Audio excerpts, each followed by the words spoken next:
ರಿಥಮ್ ಕನ್ನಡಕ್ಕೆ ಸ್ವಾಗತ. ದಿನದ ಪ್ರಮುಖ ಸುದ್ದಿಗಳು. ಮಹಾಕುಂಭಮೇಳದ 21ನೇ ದಿನದ 3ನೇ ಮತ್ತು ಅಂತಿಮ ಪುಣ್ಯಸ್ನಾನವು ಸೋಮವಾರ ಬೆಳಗ್ಗೆ 5 ಗಂಟೆಗೆ ಪ್ರಾರಂಭವಾಗಿದ್ದು, ಮಂತ್ರಗಳ ಪಠಣ, ಹರ್ ಹರ್ ಮಹಾದೇವ್ ಘೋಷಣೆಗಳು ಮೊಳಗಿದೆ. ಇಂದು ಬೆಳಗ್ಗೆ 5 ಗಂಟೆಯಿಂದ ಸಾಧುಗಳು ಪುಣ್ಯ ಸ್ನಾನವನ್ನು ಆರಂಭಿಸಿದರು.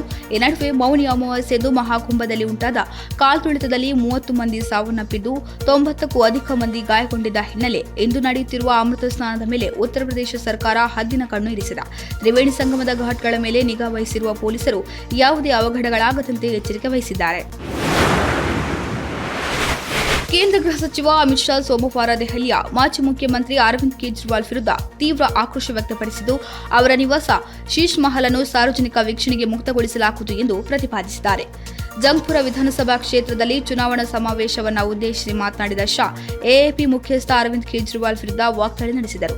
ದೆಹಲಿಯ ಮಾಜಿ ಸಿಎಂ ಒಂದೇ ಮನೆಯಲ್ಲಿ ಇದ್ದು ತೃಪ್ತರಾಗಲಿಲ್ಲ, ಅದಕ್ಕಾಗಿ ಅವರು ಶೀಶ್ ಮಹಲ್ ಅನ್ನು ನಿರ್ಮಿಸಿದರು ಎಂದು ಆರೋಪಿಸಿದರು. ಶೀಶ್ ಮಹಲ್ಗೆ ದೆಹಲಿಯ ಜನರಿಗೆ ಸೇರಿದ 51,000 ಕೋಟಿ ರೂಪಾಯಿ ಖರ್ಚು ಮಾಡಲಾಗಿದೆ ಎಂದು ಶಾ ಹೇಳಿದ್ದಾರೆ. ಸಾಗರದ ಆಳವನ್ನು ಅನ್ವೇಷಿಸಲು ವಿಜ್ಞಾನಿಗಳನ್ನು ಕಳುಹಿಸುವ ಭಾರತದ ಮಹತ್ವಾಕಾಂಕ್ಷೆಯ ಸಬ್ಮರ್ಸಿಬಲ್ ಸಮುದ್ರಯಾನಕ್ಕೆ ಹಣಕಾಸು ಸಚಿವೆ ನಿರ್ಮಲಾ ಸೀತಾರಾಮನ್ ಅವರು ಬಜೆಟ್ನಲ್ಲಿ ಮಹತ್ವದ ಹಂಚಿಕೆ ನೀಡಿದ್ದಾರೆ.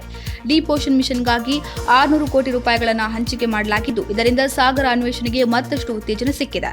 ಈ ಧ್ಯೇಯವು ಆಳವಾದ ಸಾಗರದ ತಳಭಾಗಗಳನ್ನು ಮ್ಯಾಪಿಂಗ್ ಮಾಡುವುದು ಮತ್ತು 6,000 ಮೀಟರ್ ನೀರಿನ ಆಳದ ರೇಟಿಂಗ್ನೊಂದಿಗೆ ಮಾನವ ಸಹಿತ ಸಬ್ಮರ್ಸಿಬಲ್ನಂತಹ ತಂತ್ರಜ್ಞಾನಗಳನ್ನು ಅಭಿವೃದ್ಧಿಪಡಿಸುವುದನ್ನು ಒಳಗೊಂಡಿದೆ. ಭಾರತ ಮತ್ತು ಇಂಗ್ಲೆಂಡ್ ನಡುವಣ 5 ಪಂದ್ಯಗಳ ಟಿ20 ಸರಣಿಯನ್ನು ಟೀಂ ಇಂಡಿಯಾ 4-1 ಅಂತರದಿಂದ ಗೆದ್ದುಕೊಂಡಿದೆ. ಈ ಸರಣಿಯ ಮೊದಲ 2 ಪಂದ್ಯಗಳಲ್ಲಿ ಟೀಂ ಇಂಡಿಯಾ ಜಯ ಸಾಧಿಸಿದರೆ 3ನೇ ಮ್ಯಾಚ್ನಲ್ಲಿ ಇಂಗ್ಲೆಂಡ್ ಗೆಲುವು ದಾಖಲಿಸಿತು. ಇದಾದ ಬಳಿಕ ಬ್ಯಾಕ್ ಟು ಬ್ಯಾಕ್ 2 ಪಂದ್ಯಗಳಲ್ಲಿ ಜಯ ಸಾಧಿಸಿ ಟೀಂ ಇಂಡಿಯಾ ಸರಣಿ ಗೆದ್ದುಕೊಂಡಿದೆ. ಕೆಜಿಎಫ್ ಬ್ಯೂಟಿ ಶ್ರೀನಿಧಿ ಶೆಟ್ಟಿ ಉತ್ತರ ಪ್ರದೇಶದ ಪ್ರಯಾಗ್ರಾಜ್ಗೆ ಭೇಟಿ ನೀಡಿ ಮಹಾಕುಂಭ ಮೇಳದಲ್ಲಿ ಅಮೃತ ಸ್ನಾನ ಮಾಡಿದ್ದಾರೆ. ಮಹಾಕುಂಭ ಮೇಳ ನಗರದ ತ್ರಿವೇಣಿ ಸಂಗಮದಲ್ಲಿ ಅವರು ಅಮೃತ ಸ್ನಾನ ಮಾಡಿದ ವಿಡಿಯೋವನ್ನು ತಮ್ಮ ಇನ್ಸ್ಟಾಗ್ರಾಂ ಪೇಜ್ನಲ್ಲಿ ಹಂಚಿಕೊಂಡಿದ್ದಾರೆ.